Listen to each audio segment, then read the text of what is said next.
श्रीराम जी का जो विजन था वो ये था कि वो चाहते थे कि बिना बहुजनों के इस देश में राज स्थापित ना हो। इस देश का जो गरीब तबका जो सिर्फ जिसका बरसों से शोषण होता आया उसको माननीय साहब काशीराम जी ने एकजुट करके सत्ता तक पहुंचाने का काम किया। माननीय साहब काशीराम जी ने कहा, माननीय साहब काशीराम ने जिसकी जितनी संख्या भारी उसकी उतनी हिस्सेदारी होनी चाहिए। माननीय साहब काशीराम जी ने 6743 जाति में बटे हुए समाज को एकजुट करके गांव-गांव घर-घर साइकिल से यात्रा करके और भूखे पेट रह के इस समाज को जोड़ने का काम किया, इस समाज में आग फूकने का काम किया, इस समाज को इसके इतिहास से रूबरू कराने का काम किया। तब जाकर के आज हम लोग इस प्रदेश के 4-4 बार मुख्य मौजूदा सरकार से दिक्कत क्या है, क्यों सरकार बदलने की जरूरत पड़ सकती है? आज के समय जनता हर प्रकार से मार झेल रही है, चाहे वो महंगाई की मार हो, चाहे वो बेरोजगारी की मार हो, चाहे वो जो है शिक्षा के क्षेत्र में हो, चाहे वो स्वास्थ्य के क्षेत्र में हो। तमाम जितने भी जो पब्लिक सेक्टर है वहाँ आज के समय में हर कोई त्रस्त है। अभी बना रहे, मैं लोगों से ये पूछना चाहता हूँ कि हम इस बात पर गर्व फील करें कि बहुजन समाज की ये जीत है या ये हार है, जो आज की डेट में बहुजन समाज के साथ साथ भारतीय जनता पार्टी, कांग्रेस, आम आदमी पार्टी, जितनी भी विपक्षी पार्टियां सभी काशीराम साहब को की जयंती आज पूरे भारत देश के अंदर बना रहे हैं। तो इस बात की मैं लोगों से ये पूछना चाहता हूँ कि ये बहुजन समाज की जीत है या बहुजन समाज की हार है? जब नहीं मनाती हैं तो आपका ही समाज तो है जो आरोप लगाता है कि वो हमारे महापुरुषों की जयंती को सेलिब्रेट नहीं करते या महापरिनिर्वाण दिवस को नहीं मनाते हैं, तो आप लोगों का आरोप रहता है तो वो कर रही है, तो दिक्कत ना करें तो दिक्कत। इसको एक और सवाल आता है, आप जैसे युवा हैं, उनके समाज के कुछ युवा हैं, वो आरोप लगाते हैं कि जब बहुजनों पे कोई उत्पीड़न होता है तो चंद्रशेखर आजाद जो आजाद समाज पार्टी के मुखिया हैं वो पहले पहुंच जाते हैं और बहुजन समाज पार्टी वहां देरी से पहुंचती है या उनके कार्यकर्ता देरी से पहुंचते हैं, तो इस पर आप क्या कहना चाहेंगे?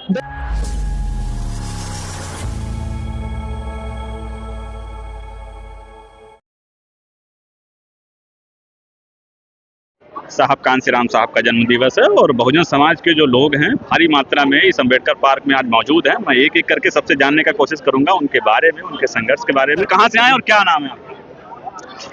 मैं उपकार बावरा, जिला मुजफ्फरनगर। जी, आज नोएडा में पहुंचे हुए हैं सर। बारिश भी हो रही थी, धूप भी है, लेकिन फिर भी लोगों का संघर्ष देखने को मिल रहा है। उसके बारे में सर आप क्या कहना चाहेंगे? ये समाज संघर्षशील रहा है, शुरू से रहा है।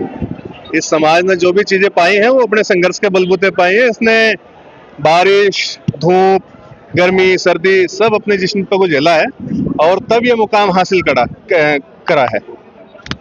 तो ये कोई बड़ी बात नहीं है। आज बारिश हो रही थी सुबह से, लेकिन बावजूद उसके भी आप लोग देखो यहाँ पे कितना क्राउड है। हजारों की संख्या में लोग यहाँ आ रहे हैं, जा रहे हैं। माननीय साहब काशीराम जी की आज जयंती है और साहब काशीराम जी को नमन करने के लिए लोग हजारों की संख्या में यहाँ पे आए हुए हैं। बिना किसी बरसात के, बिना किसी धूप के, बिना किसी लोभ लालच के जो है लोग आज यहाँ पे उपस्थित हुए हैं। और कोई बताइए सर, साहब कांशीराम का जैसे कारवा था वो अकेले निकले थे, उनके पीछे साइकिल का जो कारवा वो बढ़ता चला गया, फिर बहुजन समाज को हुक्मरान बनाया। साहब काशीराम जी का जो विजन था वो ये था कि वो चाहते थे कि बिना बहुजनों के इस देश में राज स्थापित ना हो।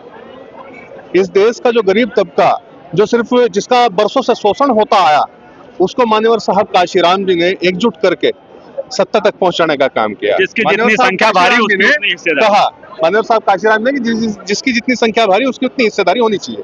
माननीय साहब काशीराम जी ने 6743 जाति में बटे हुए समाज को एकजुट करके गांव-गांव घर-घर साइकिल से यात्रा करके और भूखे पेट रह के इस समाज को जोड़ने का काम किया, इस समाज में आग फूकने का काम किया, इस समाज को इसके इतिहास से रूबरू कराने का काम किया। तब जाकर के आज हम लोग इस प्रदेश के 4-4 बार मुख्य मंत्री हम लोग दे पाए बहन जी को। और देखिए साहब काशीराम जी की आज हम लोग जयंती मना रहे हैं। साहब काशीराम जी वो शख्सियत थी जिसका लोहा विरोधी मानते थे और साहब काशीराम जी का ही कारवां है कि आज भी अगर विरोधियों को किसी चीज से खतरा है तो वो इस मूवमेंट से खतरा है, बहुजन समाज पार्टी नाम के संगठन से खतरा है। जो कारवां उन्होंने सन 84 में खड़ा किया, उस कारवां से आज भी मनुवादियों को, विरोधियों को खतरा है।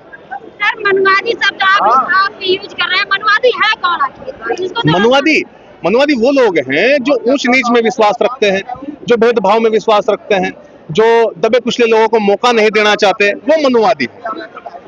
तो सर मौजूदा सरकार से दिक्कत क्या है, क्यों सरकार बदलने की जरूरत पड़ सकती है या बदल रहे हैं? मौजूदा सरकार से दिक्कत ये है, आज के समय जनता हर प्रकार से मार झेल रही है, चाहे वो महंगाई की मार हो, चाहे वो बेरोजगारी की मार हो, चाहे वो जो है शिक्षा के क्षेत्र में हो, चाहे वो स्वास्थ्य के क्षेत्र में हो। तमाम जितने भी जो पब्लिक सेक्टर हैं वहाँ आज के समय में हर कोई त्रस्त है।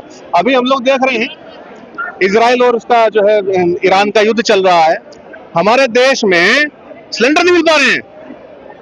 हमारे देश की जनता लाइनों में लगी हुई है। लेकिन सरकार तो अनाउंस करवा रही है कि कोई कमी नहीं है। मैं बता रहा हूँ 5-5 दिन सिलेंडर के लिए जो है परेशान हो रहे हैं लोगों को। अभी मैं आ रहा था रास्ते में तो मैंने कई जगह देखा कि भैया कम से कम 100 मीटर लंबी लाइनें लगी हुई हैं, लोग बाग खड़े हुए बेचारे धूप में, बरसात हो रही थी, बरसात में खड़े हुए सिलेंडर लेने के लिए। ऐसे देश में मैं आपसे बता दूं, ऐसे लोग नहीं चाहिए देश के लोग। जो लोग कभी नोटबंदी के नाम पे, तो कभी जो है कोरोना जब उस समय था अस्पतालों के नाम पे लोगों को लाइन में लगाने का काम करते हो, ऐसी जनता को ऐसी सरकार नहीं चाहिए भैया देश में। जनता को विकास चाहिए, जनता को ऐसी सरकार चाहिए जैसी आदरणीय बहन कुमारी मायावती ने चलाई है उत्तर प्रदेश में। जनता फिर से पुकार कर रही है कि उत्तर प्रदेश में कुशल शासन, शिक्षा, रोजगार, स्वास्थ्य सेवाएं, ये मूलभूत जरूरतें जो एक आम आदमी की होती है वो जनता को चाहिए। और उसके लिए आज के समय में सबकी आवाज बन रही है आदरणीय बहन कुमारी मायावती जी। दिक्कत है ये। कैसे आप लोग 2027 में अपना सत्ता बनाएंगे? आपका जो समाज है टुकड़ों में बिखरे। 4 बार हमने कैसे बनाई है? पहले 4 बार कैसे बनाई है? सिर्फ वजह क्या रही सर 2012 से? देखिए राजनीति है, राजनीति में उतार चढ़ाव आते रहते हैं। अब ये सवाल अगर आप कांग्रेस से पूछो, ये सवाल आप कभी अब से 2014 से पहले भाजपा से पूछते। राजनीति है, राजनीति में उतार चढ़ाव आते रहते हैं। जनता है, ये निर्णय जो है जनता के ऊपर छोड़ देना चाहिए। बाकी हम लोग मेहनत कर रहे हैं, हमारी पार्टी मेहनत कर रही है और धरातल पे जाकर के आज के समय में हमारी बूथ कमेटियां, सेक्टर कमेटियां बनाने का काम कर रही है। आदरणीय बहन कुमारी मायावती निरंतर मीटिंगें ले रही है और उन मीटिंगों में निरंतर जो है निर्देश दे रही है लोगों को, हमारे कार्यकर्ताओं को, कि जाओ फील्ड में जा करके लोगों को जोड़ो, लोगों को जोड़ करके उनको उनके इतिहास से रूबरू कराओ और सत्ता को दोबारा वापस लेकर। चलिए जी, हमारे साथ कुछ युवा भी जुड़े हुए हैं, मैं इनसे भी जान लेता हूं कि आज अम्बेडकर पार्क में आए हैं तो इनका उद्देश्य क्या है। जी सर, कुछ बताइए।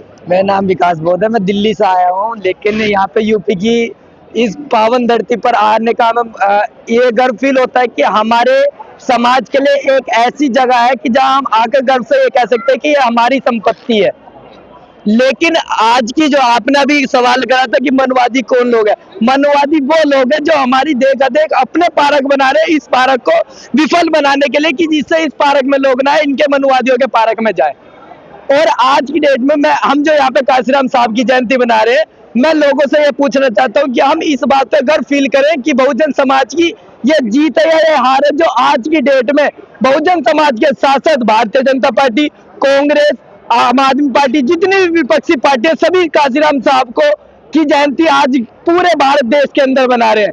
तो इस बात की मैं लोगों से ये पूछना चाहता हूँ कि ये बहुजन समाज की जीत है या बहुजन समाज की हार है। जबकि कांग्रेस की सरकार में जो राहुल गांधी के पिता थे, उन्होंने साहब काशीराम को अंग्रेजों का एजेंट बताया गया था। बीजेपी की सरकार में 1992 में, 2007 में और वो 1998 में, 2002 में साहब का बहुजन समाज पार्टी के जो कार्यकर्ता थे उनको तोड़ने का काम करा।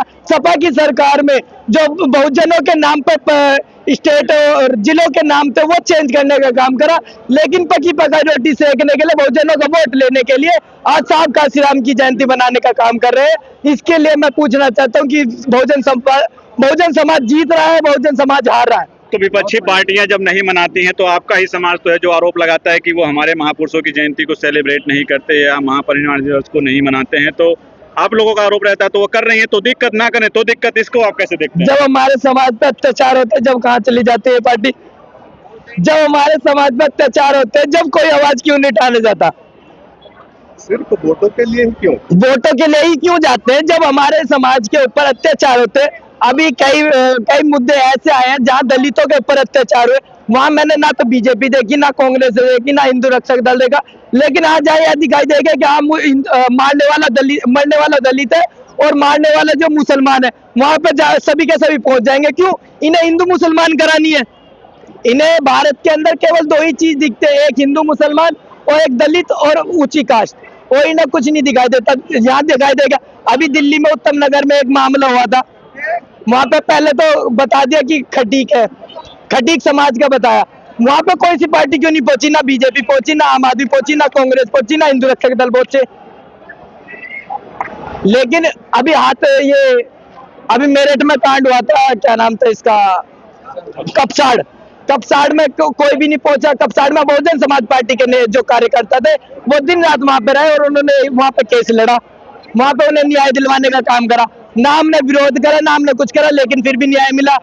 हमारी बहुजन समाज पार्टी एक ऐसी पार्टी है जो बिना विरोध के भी हम न्याय दिलाने का काम करते हैं। हम दिखावे की बजाय हम काम करने पे विश्वास लेकिन करते हैं। यहीं पे एक और सवाल आता है, आप जैसे युवा हैं और उनके समाज के कुछ युवा हैं, वो आरोप लगाते हैं कि जब बहुजनों पे कोई उत्पीड़न होता है तो चंद्रशेखर आजाद, जो आजाद समाज पार्टी के मुखिया हैं, वो पहले पहुंच जाते हैं और बहुजन समाज पार्टी वहां देरी से पहुंचती है या उनके कार्यकर्ता देरी से पहुंचते हैं। तो इस पर आप क्या कहना चाहेंगे?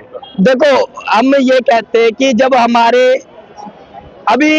अब दिल्ली में जो सुप्रीम कोर्ट के जज थे उनके ऊपर जूता फेंका गया था, फेंका गया था, ठीक है, जूता फेंक के ना कोई आम बात नहीं है, कोई भी किसी के ऊपर फेंक सकता है। लेकिन हमें ये सोचना चाहिए कि एक जो भारत के राष्ट्रपति के बाद सीजीआई का पद आता है, चीफ जस्टिस ऑफ इंडिया, तो उनके ऊपर जूता फेंकना, और वो किस बात पे कि केवल एक वो दलित होने के बावजूद। अगर वहां पे दलित की बजाय और कोई होता तो वहां पे शायद जूता नहीं फेंका जाता। तो मैं अपने समाज से यही कहना चाहता हूँ कि अगर हमें लेकिन आपका समाज ही तो था, वो दलित भी तो थे जो फेंके थे, वो भी तो दलित ही थे ना, फिर वो तो अपने का ही सोच कर बैठे। इस पर आप क्या कहेंगे? देखो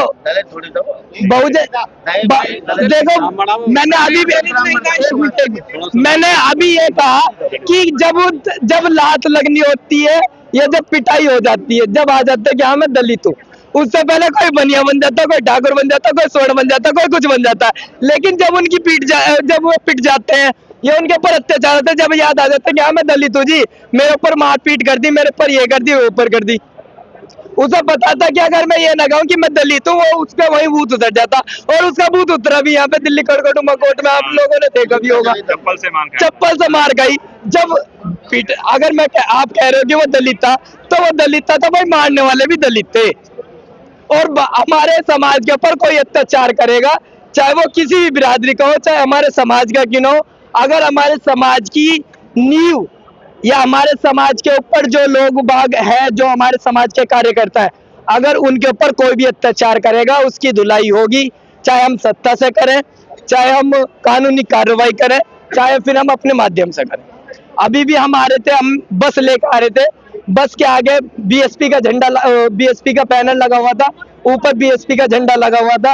पुलिस वालों ने देखते ही गाड़ी रोक ली। क्यों रोकी गाड़ी के जबकि मेरे पास अभी भी फोन में परमिशन है, जो दिल्ली के संसद भवन से, दिल्ली के पास संसद भवन है, उसके पास में राष्ट्रीय प्रेरणा स्थल है, जो साहब काशीराम की कोठी हुआ करती थी, वहां पे हम जा रहे थे। जब आप लोग यहाँ पे सभी मेरे समाज के जितने भी जागरूक लोग हैं, मैं सभी से ये पूछना चाहता हूँ, अगर हम घर के अंदर कोई भी प्रोग्राम करते हैं तो क्या उसके लिए परमिशन चाहिए? हमें परमिशन आउट ऑफ डोर के लिए चाहिए, हमें आउट इन के लिए नहीं चाहिए, क्योंकि हम अपने घर के अंदर कुछ भी कर सकते हैं, बाहर रोड पे नहीं कर सकते।